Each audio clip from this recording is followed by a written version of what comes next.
G'day everyone, welcome back here to Tenterfield Firearms. It's a beautiful evening here. We're just going to have a quick chat about gear that I think people should think about tarting along on, particularly hunting trips, but also some fishing trips, when you're on foot along rivers and lakesides and things like that. Just handy gear to have. Starting off, particularly for the hunters, let's start with binos. Look, yes, you've got an optic usually on your firearm, but believe me, it gets very tiring, looking around for animals with your rifle optic. Binos are fantastic. These harnesses are sensational. They make life so much better. The pouch type harnesses rather than the safari type, or worse still, just having them on a bungee strap around your neck. These little pouches, sit them nice and tight to your body and fold down, pop out. I love a pair of laser range finding binoculars. I find them very, very handy. Just gives you that 2-in-1 flexibility. So they're a great thing. Hunter's Element make this pouch, but there's a whole bunch of different pouches that are made, and have a look, see which one melts your butter the most. Moving on, first aid kits, really, really important. Usually fairly light and flexible, easygoing, but important, very, very important, particularly this time of year as we're coming to spring and summer. Already there are so many wriggle sticks around, it's unbelievable.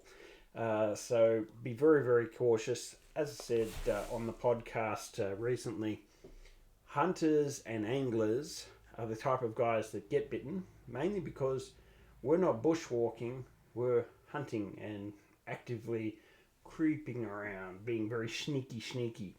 Mr. Snake doesn't like that. He likes it when you're tromping around and he can feel the vibration. Snakes are deaf, so they need that vibration to hear you coming.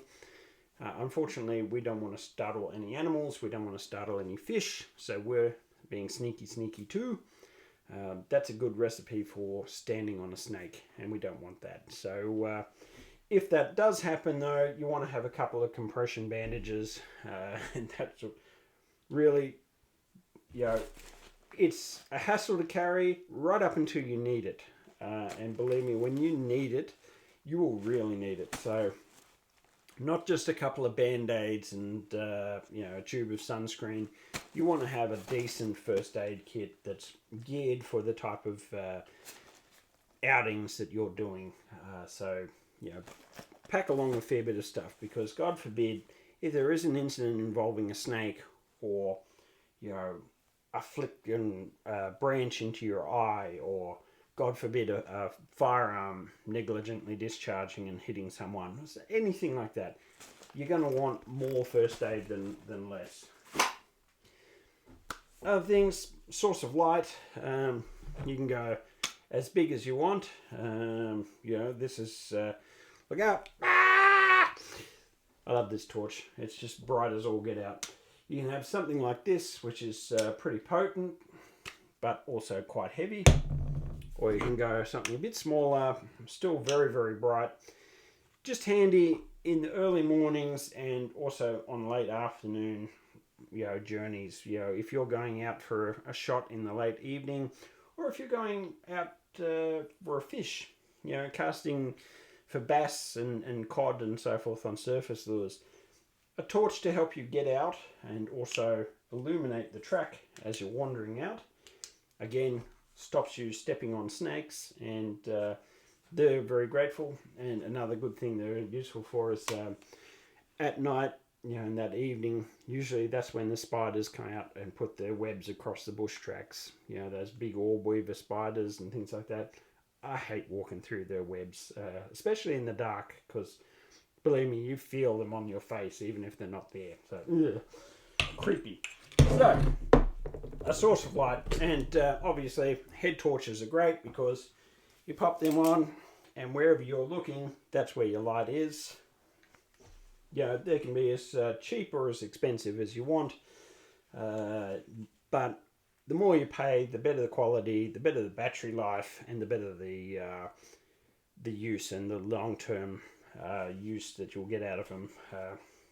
El Cheapo ones tend to break pretty quick. The rubbers break down, the elastic and the headband breaks down. Spend a bit more, do yourself a favour. Another thing that's worth tagging along on particularly hunting trips, obviously hunting trips, you wouldn't really want to bring a gun cleaning kit along on a fishing trip. I always cut a pull through for any firearm that I'm using. So I've got 12 gauge, I've got 44, I've got 30 cal, I've got 22 cal. They're very, very cheap investment, handy just for giving it a quick pull out, get all the oil and things out of the barrel before you start hunting. Just a useful bit of kit. If you fall and stick your barrel in the mud, however, and get a clog of mud in there, this is not really going to be any use for pushing that mud out. And people will try and do all sorts of interesting things with sticks and things like that. Better if you had a cleaning kit back at the car. These are really light, these spiker ones.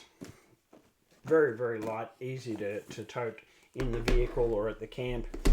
Everyone can use them, and as you can see, they got every brush, shotgun, 30 cal, 40 cal, all that sort of thing. You'll be able to sort yourself out, clean out the rifle barrel, and get back to hunting. Don't just go, oh yeah, my barrel's obstructed, but I'll pop around through to clear it. That's a recipe for blowout up in your face. Nobody wants that. So cleaning kit's just a handy thing to tote along. Another thing, you're going to want a knife, a decent knife, depending on what you're doing. You can look. There's two schools of thought. First thing, you're going to want a sharp knife. A blunt knife is a liability to you. It's no use, and it's going to get you injured, and it's going to make a mess of the game or the fish that you're trying to harvest. A big knife looks impressive. However, this is very tiring to skin and gut and cape something out. Whereas this will do the job better, and it's very, very handy. If you're stabbing pigs, yes, you want something big.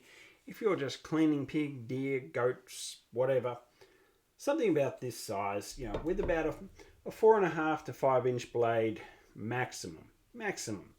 And get them professionally sharpened if you can't put a mirror edge on it yourself. Some people are very, very good at it. I'm reasonably good, but I get Justin Ogg from Ogg Sharpening to do mine just because he's a great guy and he just puts a wicked, wicked edge on things. So my suggestion, go for a smaller knife rather than a big knife. Just in terms of the practicality, it won't look as cool and all that, but believe me, you'll be glad when you're dressing things out. Another thing that I've taken to using lately, a friend of mine, Craig from Queensland, gave me a pair of these Fiskars shears. I've talked about them on another video, but they're just such a handy thing. And they've got a blunt end, so you can just sort of zip up a rabbit. You can lob off rabbit and duck feet and things like that. They're just really, really practical and just lovely. You can get those at Bunnings and places like that, and they're just a good thing. And again, nice and light. Stick them in the backpack for dressing those sort of small game. You're just going to love them. Another thing I carry always is multi-tool. This is a Leatherman Wingman. It's one of the smaller Leathermans, but still got a fairly stout sort of blade on it. Nothing too fancy. Again, it's not something I'd try and dress a rabbit with unless I had nothing else.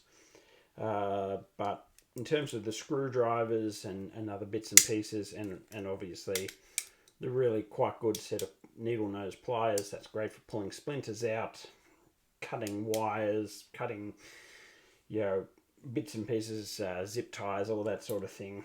Just a useful tool to have. When it comes to cutting zip ties, yeah, your shears or your pliers are the way to go rather than trying to use your blade. That's an exercise in getting a blade blunt and also probably ending up giving yourself a nasty cut. So in order to cut all this round, you know, you could go something like this. This is what I use for, you know, overnights and a couple of days sort of backpack trips. Got the first aid kit on the front, all my cooking gear and bits and pieces, a couple of bottles of water, handy little knife, fire steel, all that sort of thing. Glass cleaners, wipes, glass cleaners, those little alcoholic wipes for your glasses, so useful for scopes and binoculars and obviously your own spectacles. Take no weight up, they're fantastic. Sunscreen, all that sort of good stuff in there. If you were just going around for an afternoon session, you know, something like this little bum bag or a fanny pack, whatever you want to call it, they're great. Yeah, you can fit a whole bunch of gear in there. Just don't use the little tiny ones. Use a decent solid one. Keeps the weights on your hips. You know, a nice padded belt. You know, you don't even know you've got it on. And you can obviously whack a knife on there as well. That sort of thing. Cut your water bottle. Otherwise, you know, a smaller day pack is handy. One that's got capacity to put a water bladder in is always good. Yeah, there's a nice, you know, spend a bit of money, get something that's going to last, that's not going to fall apart on you when you need it most. And yeah, you can get away with quite light and easy backpacks if you're just doing a day trip, afternoon session, that sort of thing. So that's about it. Just some ideas for you when you're hunting and fishing about things to carry. I look forward to seeing you out there, and remember, you can hear more about my thoughts on the matter on Rod and Rifle Radio if you're not listening to that podcast already. If you obviously like ramblings from myself, then you know you'll love it. If you don't like ramblings from myself, well, still subscribe and like it anyway, because you know I need the likes. Cheers.